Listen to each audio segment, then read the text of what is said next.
Embardé mortel à Laval, des jeunes perdent la vie en tentant de fuir la police. Nos patrouilleurs ont localisé un véhicule qui circulait sans plaque d'immatriculation. Ça a l'air qu'il roulait à 150 km/h. Québec facilite l'accès au soutien à domicile et au répit. On ajoute des profils d'usagers qui autrefois n'avaient pas de service, là maintenant vont pouvoir les avoir avec une aide financière.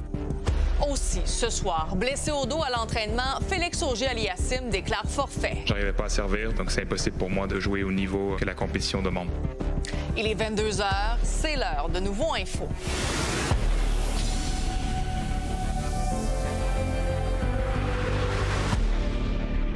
Bonne fin de soirée tout le monde. Ce qui se voulait être une simple interception policière a mal tourné pour des jeunes à Laval. 2 personnes, un homme et une femme, ont perdu la vie alors qu'une autre se trouve dans un état critique après avoir tenté de fuir les patrouilleurs. La voiture a terminé sa course dans la façade d'un gym. Les images de la scène de l'accident témoignent de la violence du choc.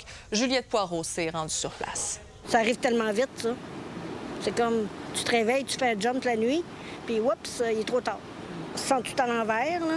Ça a l'air qu'il roulait à 150 km/h. Fait que là, il y a des débris d'auto tout le long jusqu'à l'autre intersection. Vers 1h20 cette nuit, nos patrouilleurs ont localisé un véhicule qui circulait sur la rue Ouimet sans plaque d'immatriculation. Ils ont tenté de l'intercepter, mais le véhicule a rapidement pris la fuite. Les policiers ont mis fin à leur tentative d'interception. Mais un peu plus loin, sur le chemin du véhicule fuyard, ce dernier a perdu le contrôle. Dans les circonstances, si tel est le cas que les policiers ont abandonné, ils ont fait la bonne chose, les policiers au Québec ont toute la latitude pour arrêter une poursuite quand ils le veulent. Et à partir du moment où ils déclenchent une poursuite, ils prennent en compte une nombreuses circonstances. Mais normalement, il y a un superviseur qui, lui, peut dire « Vous abandonnez, c'est trop dangereux » ou il va demander quel est le motif de la poursuite pour justement éviter des drames. Et c'est jamais des situations qui sont faciles. Les 3 personnes qui se trouvaient à bord du véhicule sont 2 hommes et une femme âgés d'environ 19 ans. Ce sont le conducteur et la jeune femme qui sont décédés cette nuit. Cet incident nous rappelle à quel point la haute vitesse peut être dangereuse. Il y a 5 ans, et la grosse accident qu'il y a eu sur le 19, mon fils, c'est son ami qui conduisait, puis mon fils, il était dans l'auto. Fait qu'il y a conséquences, opération à la colonne vertébrale. Fait que ça fait de la peine de voir ça, là, mais toute ma sympathie pour les familles. Mais quand on est jeune, on ne pense pas à ça. J'ai des jeunes enfants aussi. Elle va avoir 18, puis mon gars, il a 23. Ça frappe. Les jeunes devraient savoir que c'est jamais une bonne idée de sauver des policiers parce que la majorité des poursuites sont initiées pour une infraction au Code de sécurité routière. Donc, on regarde quelque chose qui, en fin de compte, c'est pas criminel. Par contre, à partir du moment où on sauve des policiers, il y a une infraction additionnelle qui vient en vertu du code criminel, elle, qui est s'enfuir des policiers. Donc, on aggrave cette situation. Un poste de commandement a été installé sur les lieux et plusieurs enquêteurs ont été dépêchés pour tenter de reconstituer l'accident. À Laval, Juliette Poirot pour Nouveau Info. À Salaberry de Valleyfield, il y a une dame de 75 ans et sa fille qui devront être relogées. La santé publique a déclaré leur appartement insalubre parce qu'il était contaminé par de l'amiante, mais aussi de la moisissure. Le propriétaire avait pourtant été condamné. Véronique Dubé. En février dernier, je vous présentais cette histoire de ce propriétaire condamné à faire des travaux pour cet immeuble de Salaberry de Valleyfield. Vous n'êtes pas sûr que vous allez faire les réparations? Oh, oui, mais... 6 mois plus tard, rien n'a vraiment bougé. En fait, la situation s'est détériorée. La baignoire du premier étage s'est mise à couler dans celle du rez-de-chaussée. Moi, j'ai pris un bain, puis il y a eu des infiltrations d'eau qui s'est faites au rez-de-chaussée. J'ai appelé tout de suite le propriétaire. Je lui ai écrit comme quoi qu'il y avait des dégâts d'eau. Mais comme vous le voyez, c'est écrit noir sur blanc dans ce rapport qui a été récemment confectionné. Il y a de l'amiante un peu partout dans cet immeuble. Le masque que je dois mettre. Ça n'a pas empêché le propriétaire d'envoyer son beau-frère faire des travaux. C'est pas scellé. Ça devrait être condamné. L'ouverture du plafond. Il est venu ouvrir lundi matin. Il est resté ouvert depuis, on est rendu lundi de l'autre semaine. C'est toujours ouvert.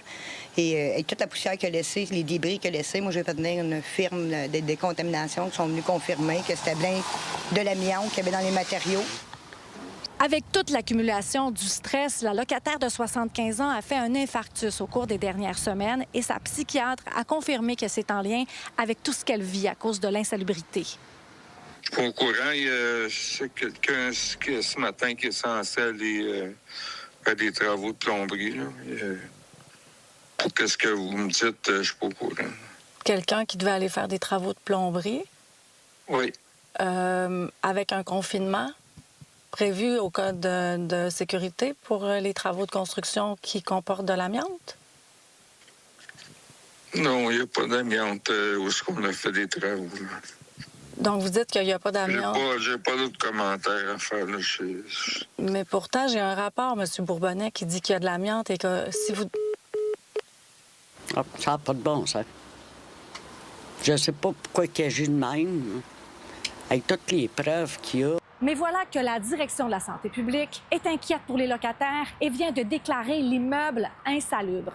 Elle demande à la Ville d'utiliser tous les leviers possibles pour les mettre en sécurité. Nous avons questionné la municipalité pour savoir ce qu'elle compte faire. On nous a répondu qu'on est en train d'y réfléchir. À Salaberry de Valleyfield, Véronique Dubé pour Nouveau Info. Parlons tennis maintenant. Il n'y a plus de Canadiens au tableau masculin de l'Omnium Banque Nationale. Après les abandons malheureux de Gabriel Diallo et Denis Shapovalov hier, eh bien, les amateurs espéraient en voir Félix Auger-Aliassime à l'œuvre sur le court central. Mais le Québécois a créé toute une surprise en annonçant son retrait de la compétition. Raphaël Guillemette est au stade IGA. C'est que là, on a appris en fin d'après-midi que c'est une blessure au dos qui l'empêche de prendre part au tournoi ici même là, à la maison. Exactement. Et c'est une blessure au dos qui est survenue de nulle part. De son propre aveu, Félix Auger-Aliassime n'a pas caché de blessure après le dernier Wimbledon où, on se rappelle, il avait disputé un quart de finale dantesque contre Novak Djokovic. Non, vraiment, c'est lundi après-midi à l'entraînement que cette vive douleur au dos est apparue. Il a tenté, tant bien que mal, de s'en remettre, même qu'on avait, je le rappelle, reporté son match de mardi soir à mercredi pour lui acheter du temps avec les organisateurs. Mais encore aujourd'hui, à l'échauffement à 15h, il n'était même pas en mesure de faire des services imaginés. Alors, il a dû se résigner à prendre cette décision. Une décision qu'il dit facile à prendre, mais difficile quand même à accepter. Quand j'ai su que le match pouvait être repoussé à mercredi, franchement, j'étais très positif. Je pensais que j'allais pouvoir jouer comme si de rien n'était, parce que c'est une douleur que j'ai eue par le passé. Et puis, bon, des fois, ça dure quelques jours, des fois, ça dure 24 heures. Mais encore une fois, ce matin, j'étais avec la médication. Je me dis, tu essaies aussi de te mettre dans un mindset où tu penses que tout va bien aller. Mais j'ai dû accepter la réalité maintenant à 3-4 heures du match qu'il n'allait pas avoir de miracle avant le début du match. Et c'est surtout dommage parce que les astres étaient vraiment alignés. Pour lui, il avait une chance de remporter le tournoi en l'absence de plusieurs grands noms. Là. Ouais, il était en quête de son premier titre Masters 1000 en carrière. Ça, c'est le deuxième niveau, si vous voulez, en termes de prestige sur le circuit de l'ATP après ceux du Grand Chelem. Alors, deuxième tête de série, quatrième au monde, mais Félix dit que c'est seulement en partie remise. Le mot qui me vient à l'esprit, c'est dommage, parce que j'arrivais dans des bonnes conditions ici à Montréal. J'étais prêt à jouer devant le public québécois. Donc, c'est un peu triste, c'est dommage, mais la vie continue, la saison continue. Puis je souhaite la meilleure des chances au tournoi, puis à toute l'organisation pour que le tournoi soit un succès quand même. Là.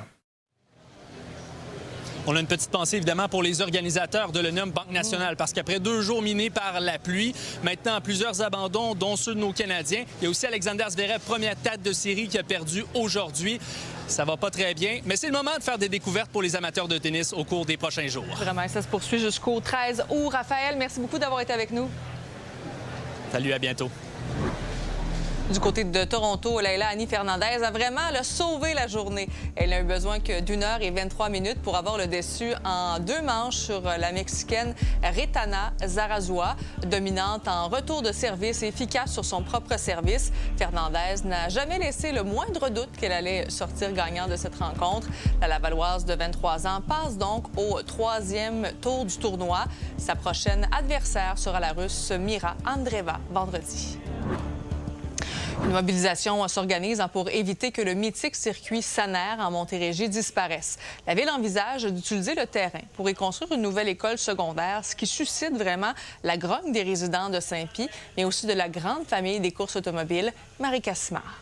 On s'attendait à rien de ça. Nous autres, hier, là, ils ont voulu nous passer ça facilement. On a embarqué ses médias sociaux, puis la partie, tu sais. Je pense que j'ai eu 500 000 views là, sur Facebook. Là, ça a été vite. C'est sûr qu'on était inquiets parce que, justement, on a des risques de perdre notre maison. En fait, pour plusieurs, c'est une partie de leur vie complètement là, qui perdrait. C'est un icône, Saner. Quand Jacques Gartin a parti Saner, c'était justement dans le but de donner un endroit pour que les gens puissent assouvir leur passion de la course automobile en toute sécurité. Est-ce que ça peut affecter la course automobile? Non, parce qu'en ce moment, on ne course pas à Saner, mais il y a quelques pistes qui devraient s'assurer qu'on les garde parce qu'eux, ils font partie intégrante de la course automobile au Québec. Puis ça, c'est sûr qu'on peut pas se permettre de les perdre, ceux-là. Fondé en 1969, le circuit est situé sur un terrain vaste. Les possibilités sont donc tout aussi vastes. Jusqu'à la tour du Téréval qu'on voit à l'arrière, qui est juste ici à la Blanche, et un petit peu plus loin, on voit l'autre tour de chronomètre en arrière. Donc, ça va jusqu'au bout de la 235.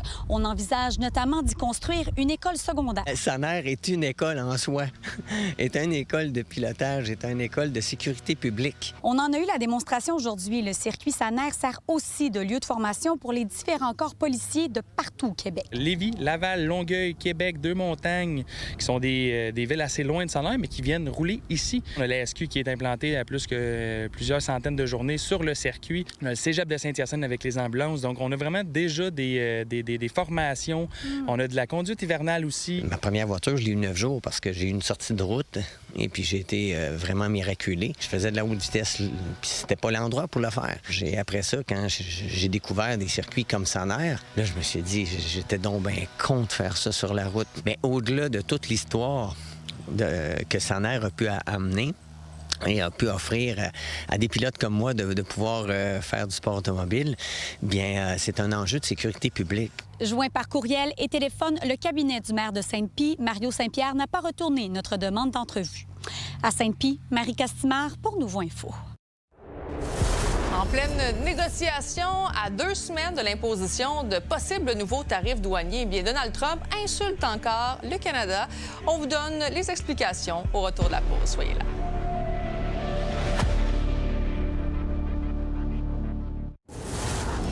Un projet pilote de soutien à domicile sera étendu à d'autres régions de la province, et ce, dès le mois de septembre. Plus besoin, entre autres, de passer par les professionnels de la santé pour obtenir des services ou du répit. J'en ai discuté plus tôt aujourd'hui avec le directeur général du réseau de coopération des entreprises d'économie sociale en aide à domicile, J-Benoît Caron.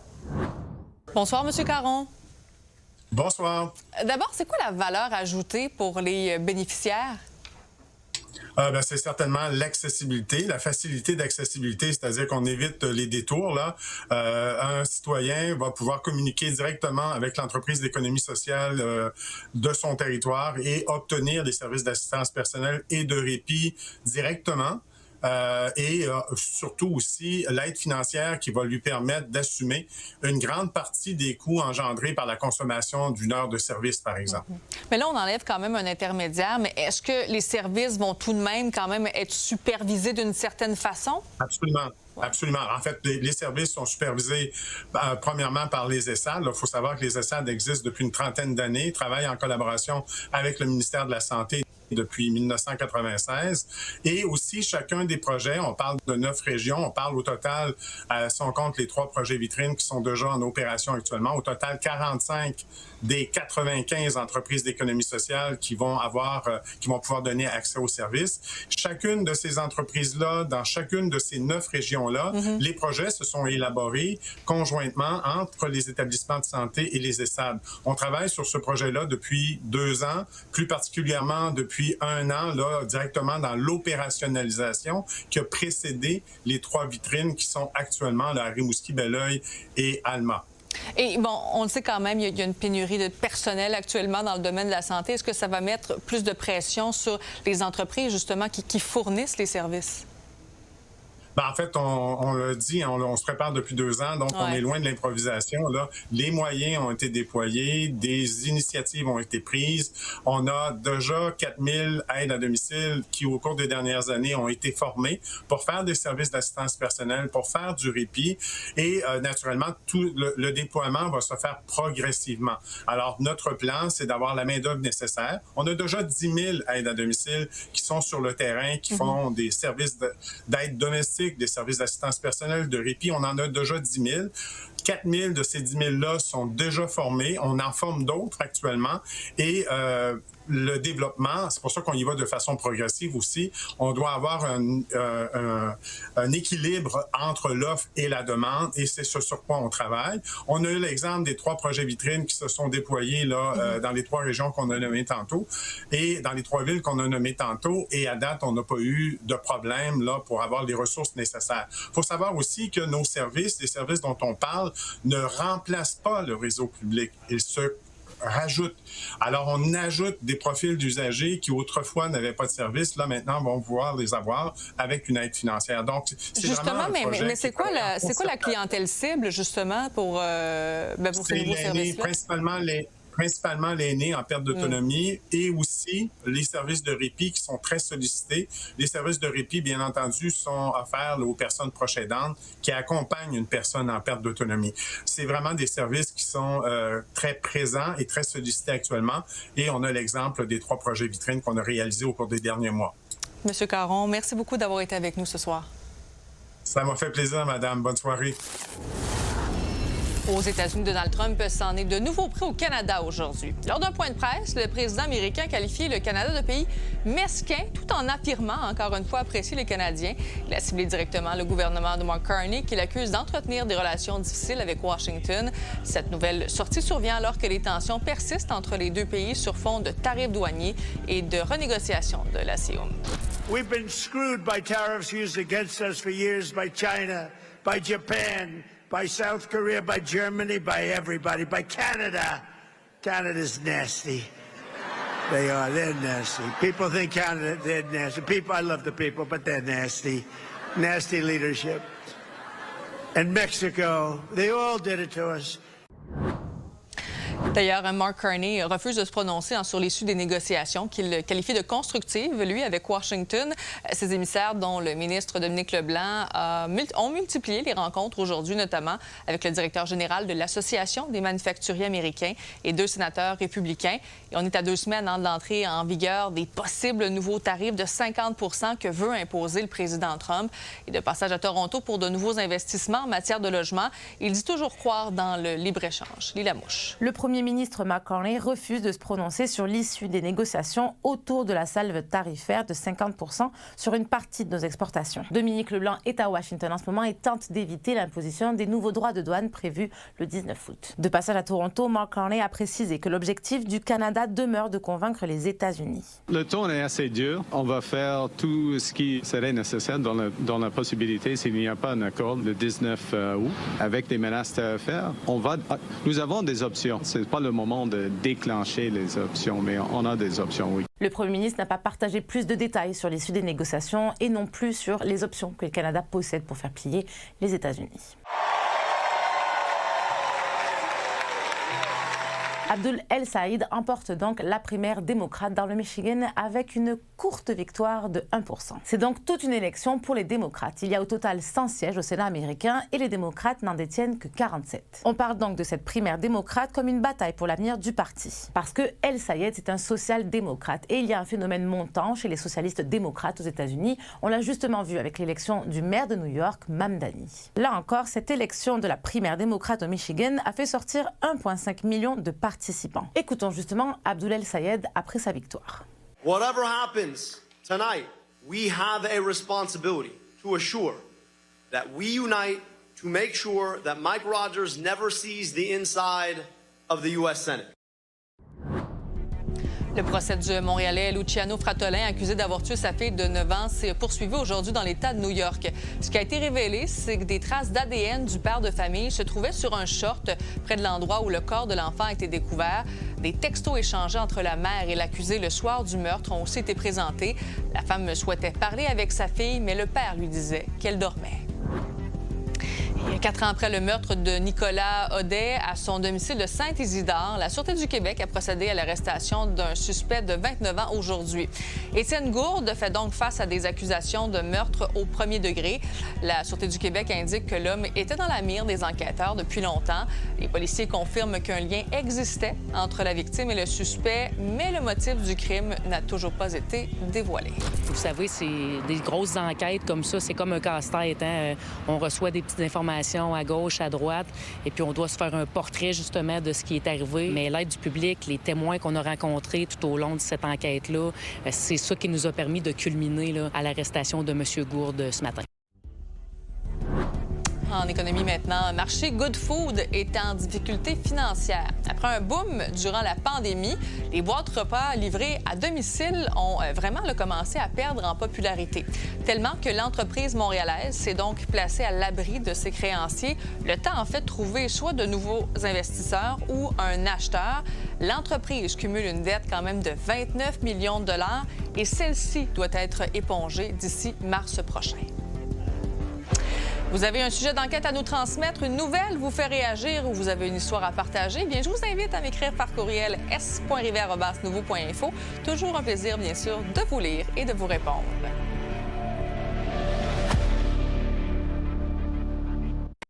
IlSonic fait face à une vague de critiques en raison d'une nouvelle réglementation à quelques jours du festival.